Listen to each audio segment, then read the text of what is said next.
could you walk us through, like, say, a particular case, how someone, how did you diagnose it? How did they, at what point did they feel like, okay, this is when I need help? And how did they overcome that? So the thing is, it again it varies from person to person. But generally, what we notice is when it really pulls you back when you're not feeling your best, and when you feel that a lot of aspects of your functioning have been dysfunctional, or they're not up to what you used to be. You start feeling isolated, withdrawn from people, and this is not necessary that everyone has to experience it, but some people do. And there's a word generally people do. Again, it's not generalizing everybody.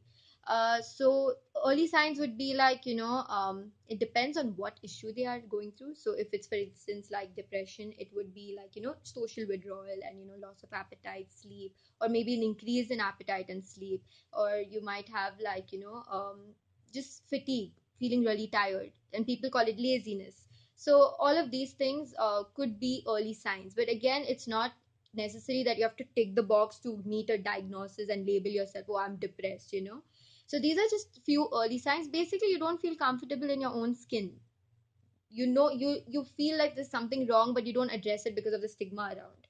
That itself shows that you might require, or you might need somebody to objectively help you out. And that's what therapists do. It's not that we solve their issues. We can't do that. We are also humans, and we are just like figuring it out with them. So we just like provide them with a space where, what usually other humans want to, we do it. Like listen non-judgmentally, be empathetic, and look at them as just human beings. So even if they have like majorly messed up in a few areas, we go like, it's fine, do chill, we'll figure it out together. So it's a very collaborative thing.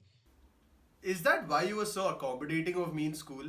Like, despite me being a grade A asshole, is that okay? Those lash outs were pretty. That was well deserved. I think at that time, like, I just never took it to my head. You would say it, I'm like, yeah, let him talk.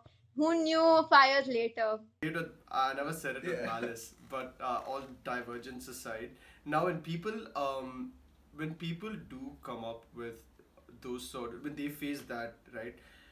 I'm assuming you provide a space where you guide them to a solution on their own, like the solution that works for them. It's kind of about self-realization, right? Like, and awareness that this is what I need to do to overcome this. Is that what you do? So exactly, it's like we try to help them so that they can figure it out themselves. But sometimes because we have so many thoughts, emotions, and we're so upset at that point of time, we can't see like this. The clarity gets lost, and that's when we step in because we don't know the person. We just know them as a human being, so we get like a better outlook of what they're really going through. And they were like, "Dude, you're going through this.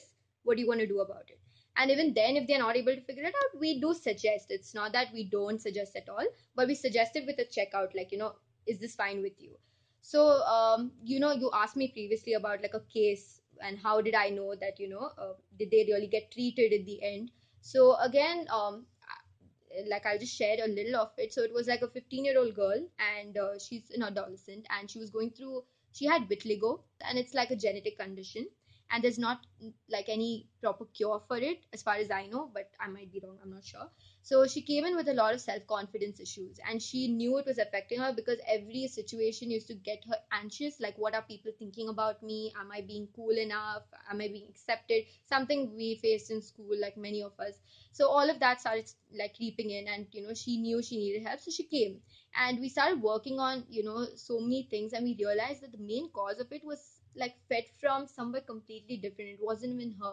So it was like her mother and her father constantly telling her, who's going to get married to you now, like, with these white patches, and who's going to, like, talk to you, and friends going like, dude, you're ugly. So you see, like, a lot of her negativity came from outside, and she herself was like, I don't think I'm that bad, but like, what about, what all these people say? So we started working on throwing those dialogues out of her and starting to build her own internal talk, like, yeah, I have these white patches, so what?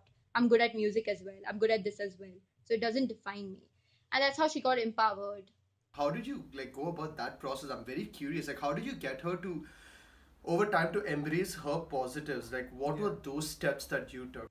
Yeah, so there's so many techniques that we learn, right? So like, since I've done a master's, so I have like more techniques in my toolkit. So there's something called assertiveness training that helped her. There's something called self-talk, which is something I really believe in. So we all have a self-talk, right?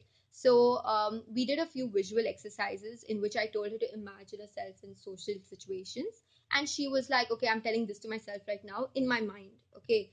And then we wrote those down, and then when we analyzed it, it was all like from outside. And then I showed her that and saying, see, this is what I see, what do you see? And she's like, okay, wait, even I see this. And that's where the insight came in. And she's like, okay, I want to work on it. I'm like, okay, let's change it. So one by one, the white patches look ugly. Start looking at it like, okay, I have a condition, so what?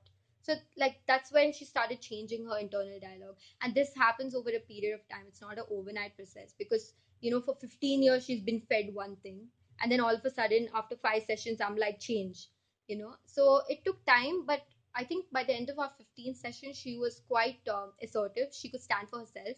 The anxiety, which was her main problem, it reduced, because she had got the confidence back. She's like, these patches don't define me. So she started like placing. How did she stand up to her parents? Okay, yeah, so that was the challenge. She belonged to my community, that's Muslims. So it was quite difficult to convince them that she's a girl and she wanted to get educated and she wanted to pursue a career. So her parents are like, no, you have to get married by 18. That was in 3 years, like she was 15, right? So I told her, you don't need to be mean. You just need to like put your point out and just stand firm to it. And I gave her an option. This is just like one way, and we practiced it. I role played with her basically. Like I acted like her mom, she acted like herself, and then she built the confidence. And once her parents like saw that, she was lucky enough that they really understood. And I had a session with them as well, and I showed them how, like, I gave an example of myself and how my parents have been, and how I'm just fine, like I can choose things for myself. And it opened up a mind. So it's like one therapy session actually influenced 5 6 minds at one shot. So it's like a societal change. So that's how I went about that case. There's so many like this, but yeah, but every case is unique, so it takes its own time and whatever.